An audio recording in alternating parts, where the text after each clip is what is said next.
Thank you, Brian. Can I now call on Eamon to sum up for the opposition?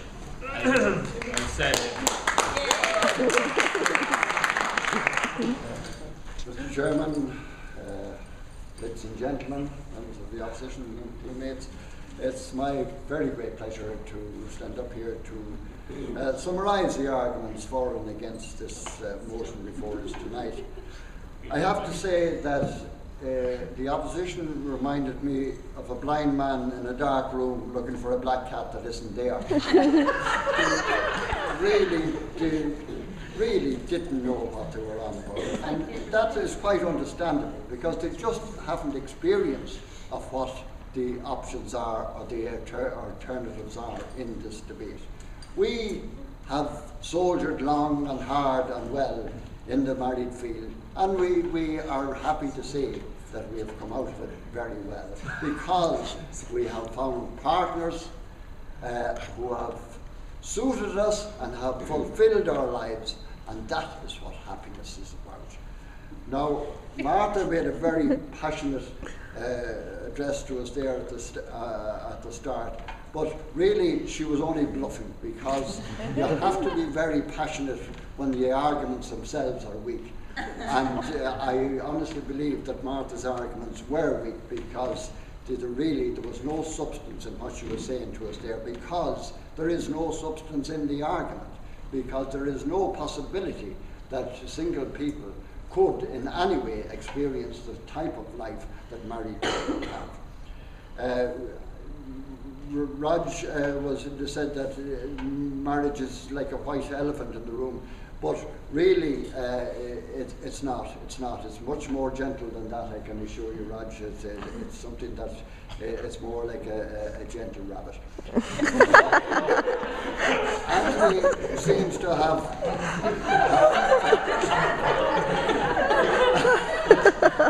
Anthony seems to Rabbit. You said it, I don't know what that. Anthony seems to, he mentioned these willing women that he comes across from time to time. The James Anthony, willing women now could lead you astray, and having the experience of your father being led astray, I don't know what he's very chance. Eamon said that the freedom of bachelorhood is happiness. God forgive you, Gosson, you have a lot to learn.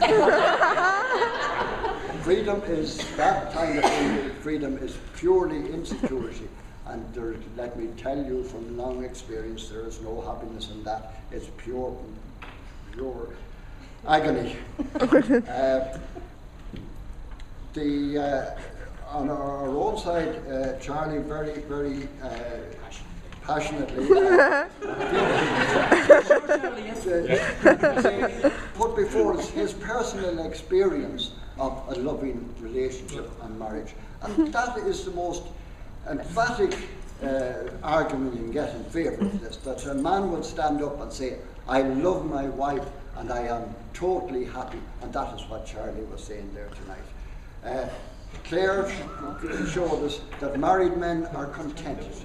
And what more can you expect from life but that you should be contented? And that's where all the focus of marriage is, towards contentment. Brian showed very clearly that there's an awful lot to be said for marriage that cannot be said for the single life.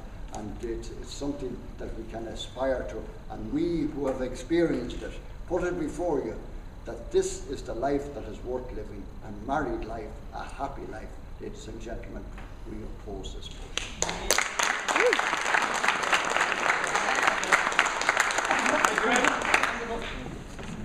I'd now like to call on Martha to wrap up proceedings for the evening and bring home the final message for the proposition.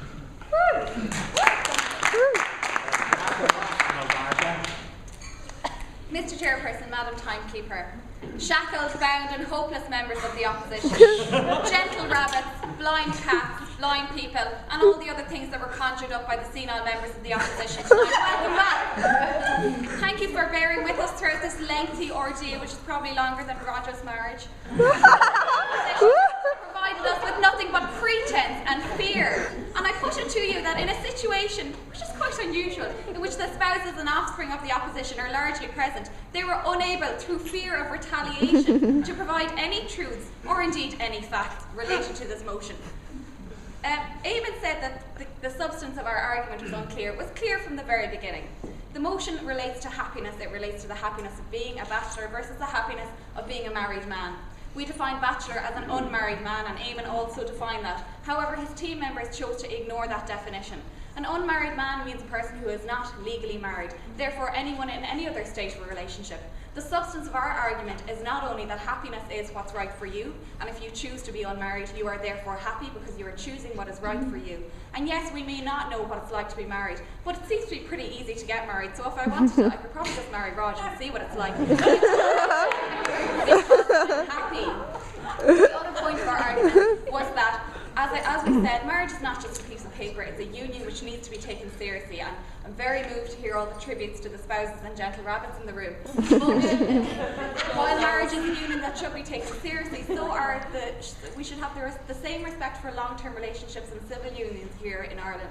And those of you who are in the room who are in long-term relationships will know that that can also be a union, a blessed union, filled with contentment and filled with commitment. And that doesn't need to necessarily have a marriage licence for it to be afforded the same respect and for it therefore to be a happy union. So a bachelor, as in Eamon's definition of an unmarried man, can also be equally happy as somebody in a long-term relationship as a married man.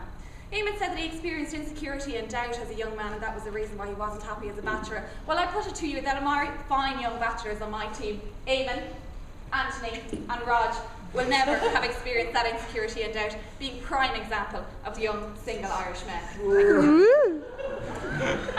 And Eamon also said that he had difficulty choosing between all the fine fillies that were after him. Well, now, while that's not an experience that I've had, because I haven't had that many fine fillies after me, he also said that he was worried that if he did fall for a girl, that his mother wouldn't like it. And I echo his concern, because I don't think my mother would like it very much.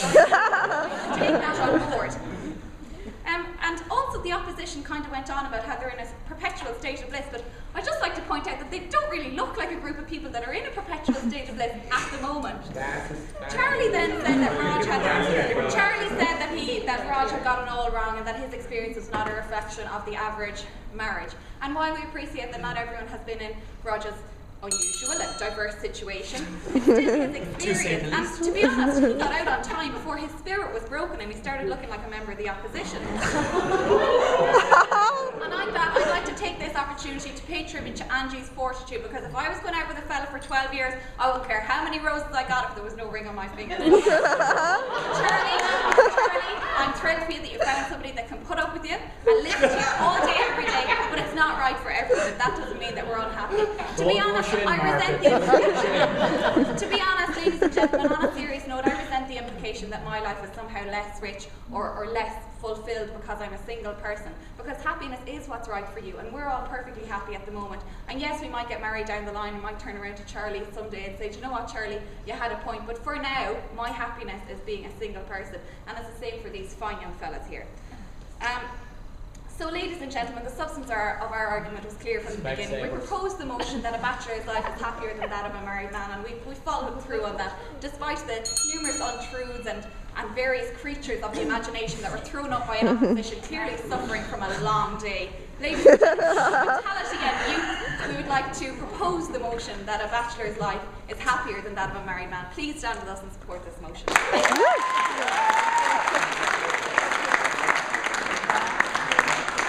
Thank you very much, Martha the Bachelor.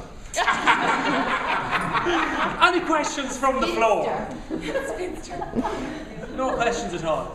How's the divorce going? Cherry. I'm just more of an observation than a question now for Claire. Right. Observation, so. Claire taught this research that she was doing about married men and single men, that married men actually live longer. I wonder, did he actually live longer, or does it just seem like it?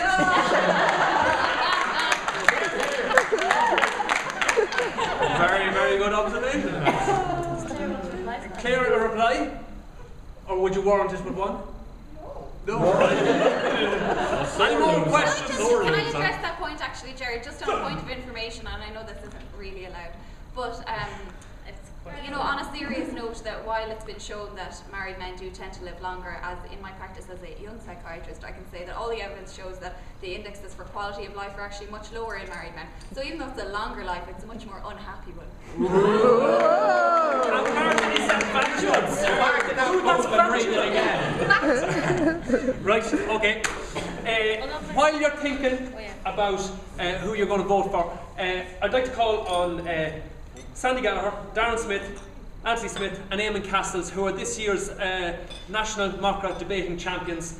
They want to make a small presentation to their coaches, Teresa and Coleman and Claire Higgins. So.